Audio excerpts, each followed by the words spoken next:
Umabante ang Gilas Pilipinas sa Olympic Qualifying Tournament Semi sa kabila ng makitid na pagkatalo kay Georgia. Pasok ang Gilas Pilipinas sa semifinals ng Olympic Qualifying Tournament sa Riga sa kabila ng pagkatalo sa Georgia, 76-74 noong Huwebes. Kung bago ka pa lang po sa aking channel, baka pwede naman po pakipindot subscribe button pati na rin po notification bell para po palagi ka updated sa susunod ko video. Maraming salamat po.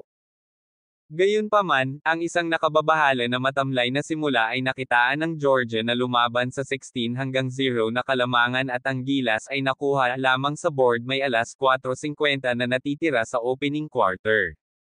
Mangguna ang Georgians ng hanggang 20 puntos sa unang bahagi ng second period, ngunit ang Pilipinas ay magre-rally para matalo ang quarter sa pamamagitan lamang ng isang solong puntos at pagkatapos ay nakuha ang ikatlong 31-19. Ang tense na huling yugto ay sa huli ay makikita ang Georgia na mananaig sa araw na iyon sa pamamagitan ng 2 puntos, ngunit ang Gilas ang makakasama sa Latvia habang ang dalawang koponan ay uusad mula sa Group A.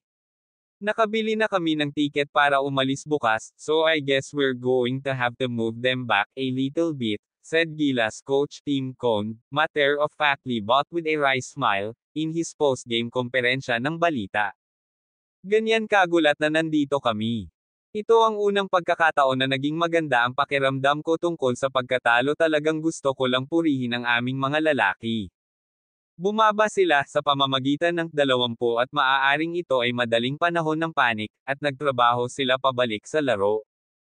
We were down 20 and, one little streak here or there, para sa Georgia, and then we are going home and we're using those tickets we have for tomorrow. Talagang ipinakita nila ang kanilang katatagan. Sa pangalawang pagkakataon sa loob ng maraming araw, pinangunahan ni Justin Brownlee ang Gilas na may mataas na talis na 28 puntos, 8 rebound at 8 assist. Sa pagkakataong ito, dumating ang suporta sa anyo nina Dwight Ramos, 16 na puntos, 5 rebounds, Chris Newsome, 13 puntos, 6 na assist, at maging si CJ Perez, 14 na puntos, mula sa bench, pagkatapos ng starter na si Kai Sotto na may 18 puntos at 9 na rebounds laban sa Latvia. Nagkaroon ng pinsala sa tadyang nakalaunan ay ipinadala siya sa ospital para sa karagdagang pagsusuri.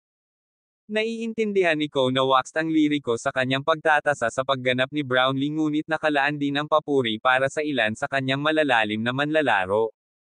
Ang bagay na talagang ginagawang espesyal si Justin ay numero 1, siya ang pinakamahusay na kasamahan sa koponan na nakita ko sa lahat ng aking coaching, sabi niya.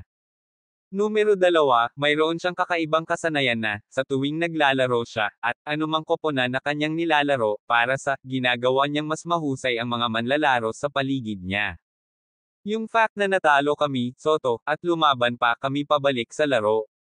We got some really good bench production from Carl Tamayo and CJ Perez and Kevin Kiambao and Jepet Aguilar, our veteran and captain.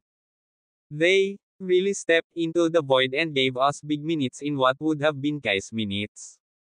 Gayunpaman, sa kabila ng lahat ng Pilipinas ay tiyak na ngayon ay nangangarap na makabalik sa Olympic Men's Basketball Tournament sa unang pagkakataon sa loob ng 52 taon. Determinado si Cone na ang kanyang mga singil ay mananatili sa kanilang mga paa sa lupa. Sana hindi pumasok sa isip natin yon, he added. We're very process-driven. We want to just stay with what's right in front of us. Hindi namin gustong tumingin sa pagtatapos ng laro at isipin na wow, ano ang mangyayari kung makakarating kami sa Paris. Malinaw, ang bansa ay magiging bunkers, ngunit iyon ay malayo. Kinabukasan, na may isang koponan lamang na umaasenso mula sa OQT na ito hanggang sa Paris Games. Huwag mo kalimutan mag-like and subscribe sa aking channel. Maraming salamat po.